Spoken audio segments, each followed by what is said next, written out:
तो भाई लोगों, स्मैकडाउन की शुरुआत होती है the head of the table the tribal chief Roman Reigns की शानदार एंट्रेंस के साथ। उसके बाद रोमन रेंस रिंग के अंदर आते हैं और वो सबसे एक्नॉलेज करने के लिए कहते हैं, लेकिन पूरा अरीना जो है वो पहले एक्नॉलेज करता है, लेकिन उसके बाद कोड़ी कोड़ी के चैंट्स लगाने लगता है। रोमन रेंस कहते हैं कि ये पहले जैसा मुझे नहीं लग रहा, जैसे पहले लोग तुम मुझे एक्नॉलेज करते थे वैसा एक्नॉलेजमेंट नहीं हुआ, तो एक बार फिर से करते हैं। शायद मैंने गलत शहर का नाम ले दिया, तुम लोग फिनिक्स के पास हो है ना, यहाँ पर फिनिक्स के लोग आए हैं, तो फिनिक्स एक्नॉलेज में। लेकिन भाई इस बार रॉकी के चांस लगने लगते हैं और रोमन रेंस कहते हैं फिर भाई तुम्हारे पास अब ये आखिरी मौका है, क्योंकि अब मेरा मूड खराब हो चुका है और अगर इस बार तुम लोगों ने मुझे एक्नॉलेज नहीं किया तो मैं यहाँ से जा रहा हूँ, बस खत्म, सब हो गया।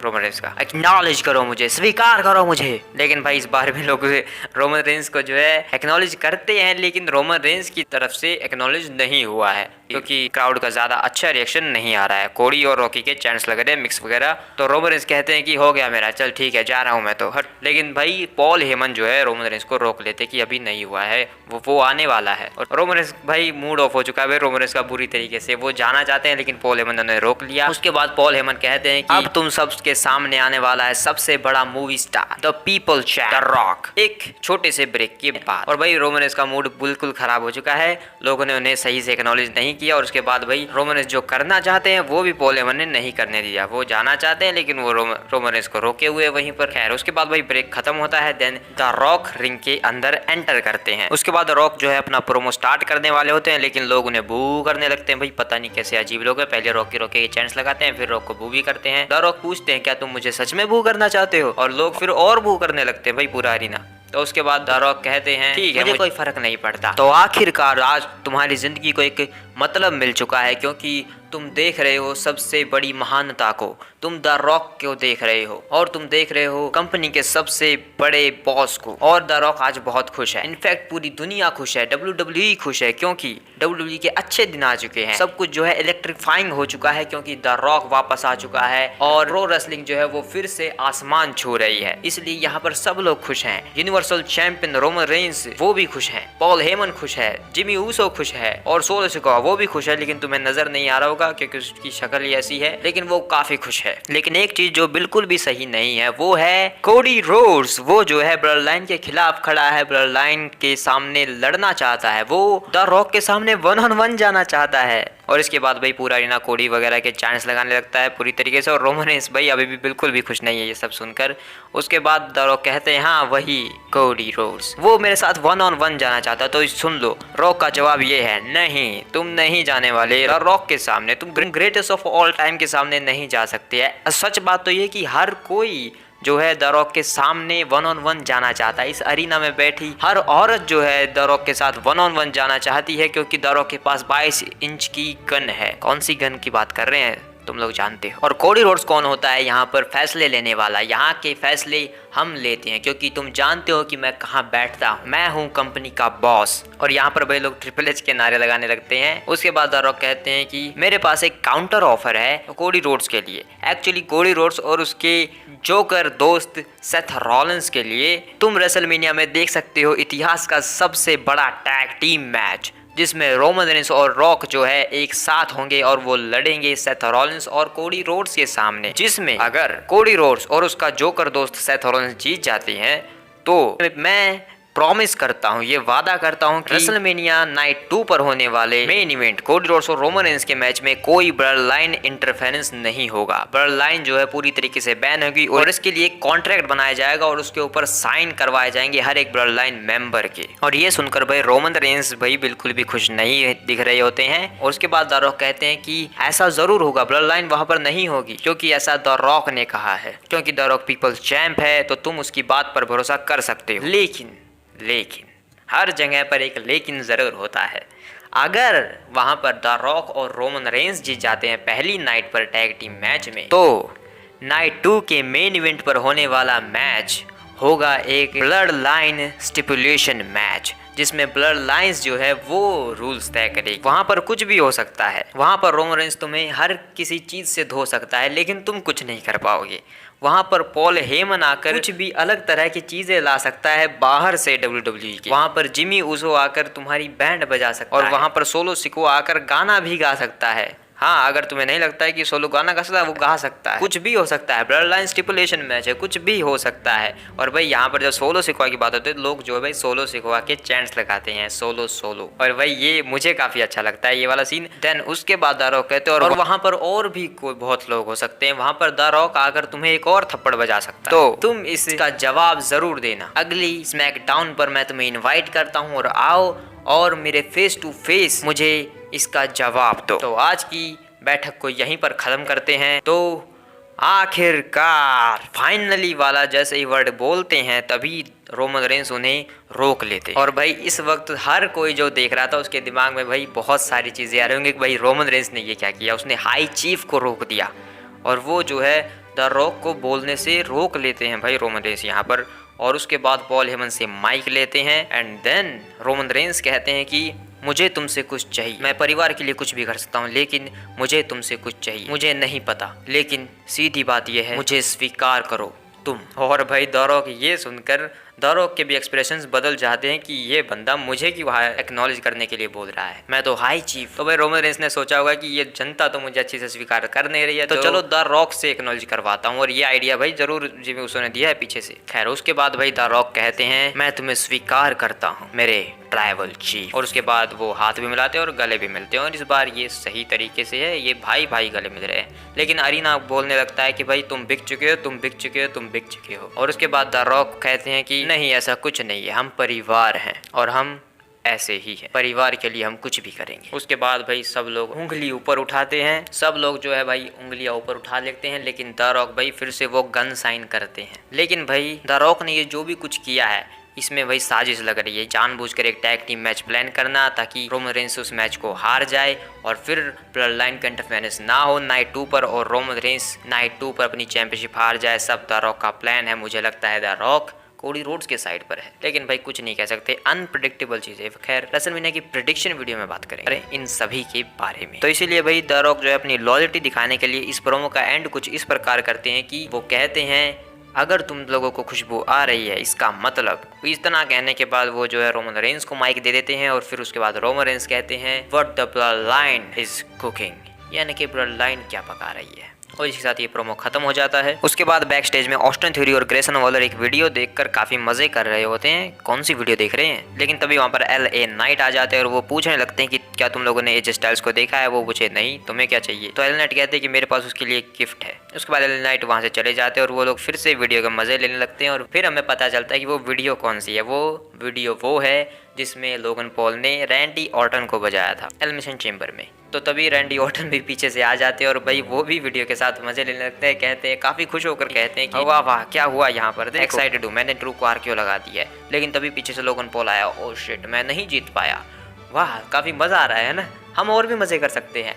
तुम दोनों से कोई भी आज रात मुझसे लड़ो, चलो रिंग में, काफी मजा आएगा ना, डिसाइड कर लो।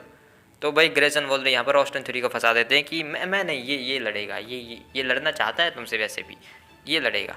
उसके बाद रैंडी ऑर्टन कहते हैं हाँ ठीक है, तुम और मैं आज रात, ठीक है हो गया।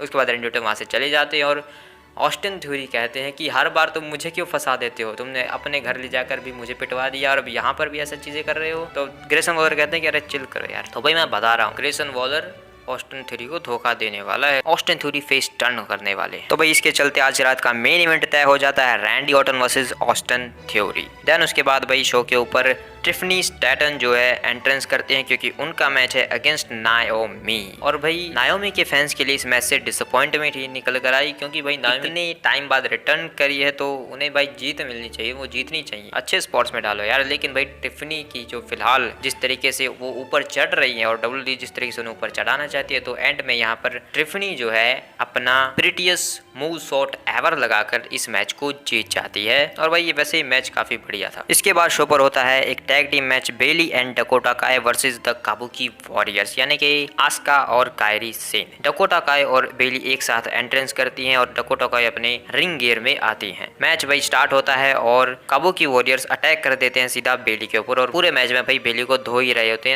ही रहते हैं। लेकिन बेली किसी तरीके से भाई रिवर्सल करती है, काउंटर अटैक करती है, देन टैग करने के लिए जाती है डकोटा काय को, लेकिन डकोटा काय टैग नहीं लेती है, वो नीचे उतर जाती है। और यहाँ पर हमें देखने को मिलता है एक और बिट्रेयल, यानी कि धोखा दे दिया बेली को डकोटा काय ने भी यहाँ पर। जैसा कि हमने कहा था कि भाई मास्टरमाइंड तो यही है, इसके ऊपर भरोसा करना बेकार है। तो भाई इसके बाद जो है बेली अटैक करती हैं डकोटा काय पर, लेकिन पूरा डैमेज कंट्रोल यहाँ पर भारी पड़ता है और पूरी तरीके से यहाँ पर डिस्ट्रॉय कर देता है, धो देता है बेली को। तो भाई बेली को मदद की जरूरत है, कौन करेगा उनकी मदद। खैर ये सब काला कांड करने के बाद ये लोग जाते हैं बैक स्टेज और वहाँ पर काफी खुश होते हैं कि उन्होंने बेली को पीट दिया। तभी वहाँ पर एलन नाइट आकर पूछने लगते हैं उनसे, तुम लोगों ने एजे स्टाइल्स को देखा? तो वो कहते नहीं, लेकिन एलन नाइट वहाँ से चले जाते हैं और डैमेज कंट्रोल के सामने खड़ी मिलती है जेड कारगिल।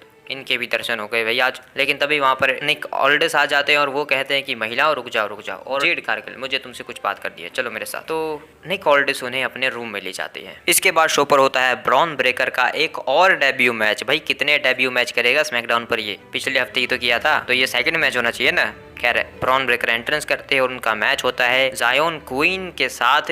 और भाई इसका जो नाता है वो ब्लड लाइन से बताया जा रहा है, लेकिन भाई क्योंकि एक लोकल सुपरस्टार है फिलहाल ब्लड लाइन का ये मेंबर नहीं बनने वाला। लेकिन फ्यूचर देख रहे हो भाई, ब्लड लाइन काफी ब्राइट है, मतलब भाई काफी बड़ी है भाई ब्लड लाइन, पहले से चलती आ रही है इतने सालों से डब्ल्यू में, जब से डब्ल्यू स्टार्ट हुआ है और आगे भी चलती रहेगी। लेकिन भाई इस मैच की अगर मैं बात करूं तो घंटी बजती है, ब्रॉन ब्रेकर फुर्ती से भाग कर आते हैं और लगा देते हैं स्पीयर 1 2 3 और जो फ्यूचर का जो ब्लड लाइन का मेंबर है, बहुत फ्यूचर का, वो हार जाता है यहाँ, वो भी कुछ सेकंडों में। देन उसके बाद शो पर होता है एक street fight match, Carlito versus Santos Escobar. जैसा कि एक स्ट्रीट फाइट मैच है ये, तो भाई सब कुछ होता है इसमें, चेयर से लेके ड्रम से लेके भाई वो कचरे वाली पेटी भी उठा लाते हैं भाई ये लोग। तो काफ़ी बढ़िया मैच देखने को हमें मिलता है। लेकिन भाई मैच में जो है लॉस लोथारियोस आकर अटैक कर देते हैं यहाँ पर कार्लिटो के ऊपर और एक टैग टीम फिनिशर लगा देते हैं यहाँ पर और पिन करते हैं सैंतोस एस्कोबार, लेकिन किक आउट कर देते हैं। भाई क्या सीन था भाई,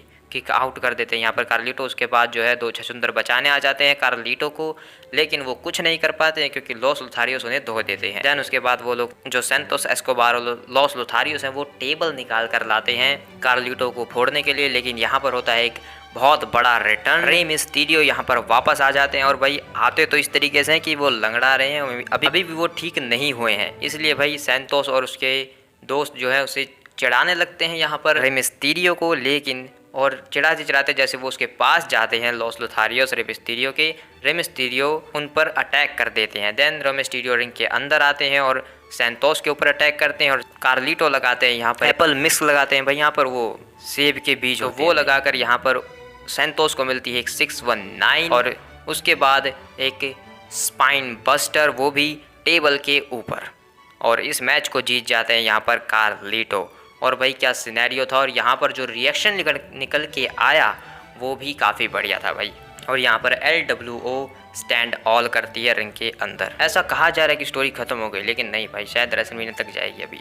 उसके बाद बैक स्टेज में न्यू कैच रिपब्लिक, जो पीट डन और टाइलर बेट की टैग टीम का नया नाम है, वो निक ऑल्डिस से बात करते कि हम जो है जीतने वाले थे मैच को, हमें एक रीमैच चाहिए अनडिस्प्यूटेड टैग टीम चैंपियनशिप्स के लिए जजमेंट डे के खिलाफ रेसलमेनिया में। तो निक ऑल्डिस कहते हैं कि नहीं भाई, रेसलमेनिया की बात है, मैं जानता हूँ तुम लोग रीमैच डिजर्व करते हो, लेकिन ये रेसलमेनिया की बात है।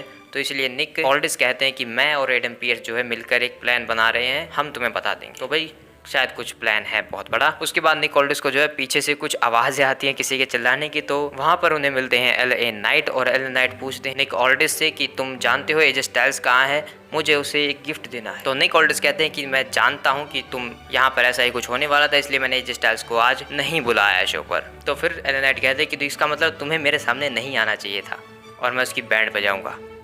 उसके बाद एल नाइट वहाँ से चले जाते हैं। उसके बाद शो पर आते हैं केविन ओवंस, क्योंकि शो के मेन इवेंट का टाइम हो चुका है, Randy Orton versus Austin theory. लेकिन यहाँ पर केविन ओवंस क्यों आया है भाई, क्योंकि उन्हें कमेंट्री करने का कुछ ज़्यादा ही शौक हो चुका है आजकल, तो इसलिए वो इस मैच में कमेंट्री करेंगे। उसके बाद रैंडी ऑर्टन भी अपनी एंट्रेंस करते हैं और एंट्रेंस के दौरान वो बर्थडे बॉय को एक सिग्नेचर करके दे देते हैं, जिसके ऊपर वो रोमन रेंस का सिग्नेचर चाहता था, लेकिन रैंडी ऑर्टन ने कहा कि वो तो करेगा नहीं, मैं ही कर देता हूँ। तो फिर रैंडी ऑर्टन काफ़ी बदल चुके हैं फिलहाल के टाइम पर। उसके बाद भाई शो के ऊपर ये मैच स्टार्ट होता है, Randy Orton versus Austin theory, और भाई मेन इवेंट था भाई, और ऊपर से रैंडी ऑर्टन मैच में तो काफ़ी मज़ा आता है, तो काफ़ी बढ़िया मैच भाई, मज़ा आ गया। और भाई बीच में यहाँ पर जो है ग्रेसन वॉलर भी बीच में आने की कोशिश करते हैं, लेकिन रैंडी ऑर्टन उसे अनाउंसर्स टेबल के ऊपर बजा देता है और रैंडी ऑर्टन रिंग के अंदर जाते हैं। लेकिन भाई ऑस्टिन थ्योरी वो रैंडी ऑर्टन को चिढ़ाने के लिए रैंडी ऑर्टन का ये मूव इस्तेमाल करने की कोशिश करते हैं, विंटेज ऑर्टन DDT लगाने की कोशिश करते हैं, लेकिन रैंडी ऑर्टन उसे रिवर्सल कर देते हैं। देन ऑस्टिन थ्योरी जाते हैं उसके सबसे कूलेस्ट मूव के लिए, जो मुझे काफ़ी कूल लगता है भाई ये मूव, उनका सिग्नेचर मूव, लेकिन उसके बदले उन्हें मिलती है आउट ऑफ नोवेयर एक RKO और रैंडी ऑर्टन पिन करके इस मैच को जीत जाते हैं। और भाई क्या RKO लगाई है भाई रैंडी ऑर्टन ने। और भाई रैंडी ऑर्टन जब अपना सेलिब्रेट करने वाले होते हैं इस जीत को, तो पीछे से ग्रेसन वॉलर आकर जो है अटैक कर देते हैं यहाँ पर रैंडी ऑर्टन के ऊपर, लेकिन तभी केविन ओवेंस भी आ जाते हैं भाई बचाने के लिए रैंडी ऑर्टन को, और वो ग्रेसन वॉलर के ऊपर अटैक करते हैं। लेकिन ऑस्टिन थ्योरी और ग्रेसन वॉलर केविन ओवेंस को धोने लगते हैं, लेकिन केविन ओवेंस यहाँ पर रिवर्सल करते हैं, स्टनर लगाते हैं ऑस्टिन थ्योरी को, उसके बाद स्टनर लगाने की कोशिश करते हैं ग्रेसन वॉलर को, लेकिन ग्रेसन वॉलर रिवर्सल कर देते हैं और जैसे ही वो मुड़ते हैं उन्हें मिलती है आउट ऑफ नोवेयर RKO। भाई दो RKO देखने को मिली, मजा ही आ गया। और केविन ओवेंस और रैंडी ऑर्टन यहाँ पर टैग टीम के तौर पर नजर आते हैं, लेकिन शायद रेसलमेनिया में ये लोग राइवल होने वाले हैं। और भाई अगले हफ्ते के लिए Bobby Lashley versus Karrion Kross के मैच को ऑफिशियल कर दिया गया है 1-on-1। कभी नहीं होता है भाई ये मैच कंप्लीट। उसके बाद भाई लोगन पॉल भी जो है रिटर्न करने वाले हैं शो के ऊपर अगली स्मैकडाउन पर। उसके बाद भाई स्मैकडाउन जब ऑफ एयर गया तो वहां पर हमें एक मैच देखने को मिला कोडी रोड्स और ड्रू मैकिंटायर के बीच, जहां पर ड्रू मैकिंटायर जीतने वाले होते हैं, लेकिन कोडी रोड्स यहां पर जो है रिवर्सल करके लगा देते हैं क्रॉस रोड्स, और क्रॉस रोड्स लगाते ही भाई कोडी रोड्स यहां पर जीतने वाले होते हैं, लेकिन तभी ग्रेसन वॉलर आकर कोडी रोड्स के ऊपर अटैक कर देते हैं, जिस वजह से मैच जो है वो डिस्क्वालीफाई हो जाता है। लेकिन उसके बाद भाई कोडी रोड्स को धोने के लिए ग्रेसन वॉलर और ड्रू मैकिंटायर जो है टेबल्स लेकर आते हैं और शायद वो टेबल उन्हीं के ऊपर बच जाते हैं। इसी के अलावा भाई मैंने पूरे रेसलमेनिया के मैच कार्ड के बारे में बात की है, जिसमें से एक तो भाई आज ऑफिशियल होता हुआ नजर ही आ रहा है, तो तुम वो जाकर देख सकते हो, पूरी प्रेडिक्शन वीडियो चैनल के ऊपर है। मिलते हैं किसी और वीडियो में, तब तक के लिए बाय बाय।